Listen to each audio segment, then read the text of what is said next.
شروع کرتا ہوں اللہ تعالیٰ کے نام سے جو بڑا مہربان اور نہایت رحم فرمانے والا ہے۔ سیدنا انس بن مالک رضی اللہ تعالیٰ عنہ سے مروی ہے کہ نبی کریم صلی اللہ علیہ وآلہ وسلم نے فرمایا، قیامت کے دن جہنمی آدمی سے کہا جائے گا، اس کے بارے میں تیرا کیا خیال ہے کہ زمین پر جو چیزیں بھی ہیں، کیا تو اس عذاب سے بچنے کے لیے وہ فدیے میں دے دے گا؟ وہ کہے گا جی ہاں۔ اللہ تعالیٰ فرمائے گا، میں نے تو تجھ سے اس سے آسان چیز کا مطالبہ کیا تھا، میں نے تجھ سے یہ عہد لیا تھا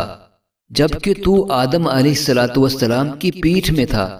کہ میرے ساتھ کسی چیز کو شریک نہ ٹھہرانا، لیکن تو نے انکار کر دیا تھا اور اسی چیز پر ڈٹ گیا کہ تو نے میرے ساتھ شرک ہی کرنا ہے۔ سیدنا ابو ذر رضی اللہ تعالیٰ عنہ سے مروی ہے کہ رسول اللہ صلی اللہ علیہ وآلہ وسلم نے فرمایا، میں وہ چیزیں دیکھتا ہوں جو تم نہیں دیکھ سکتے، اور میں وہ چیزیں سنتا ہوں جو تم نہیں سن سکتے۔ آسمان چرچراتا ہے اور اسے یہی زیب دیتا ہے کہ وہ آواز نکالے،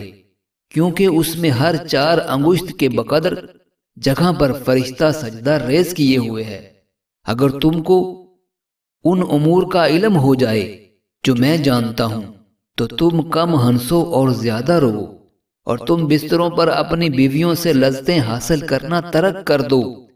بلکہ تم ویران راستوں اور صحراؤں کی طرف نکل جاؤ تاکہ اللہ تعالیٰ کی طرف گڑ گڑا سکو۔ سیدنا ابو ذر رضی اللہ تعالیٰ عنہ نے یہ حدیث سنا کر کہا، ظاہر ہے کہ ابو ذر کے شاگرد ان کے بارے یہ بیان کر رہے ہیں۔ اللہ کی قسم، میں تو چاہتا ہوں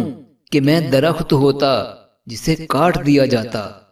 معزز ناظرین، اللہ تعالی ہم سب کو نبی رحمت صلی اللہ علیہ وآلہ وسلم کی ان احادیث مبارکہ پہ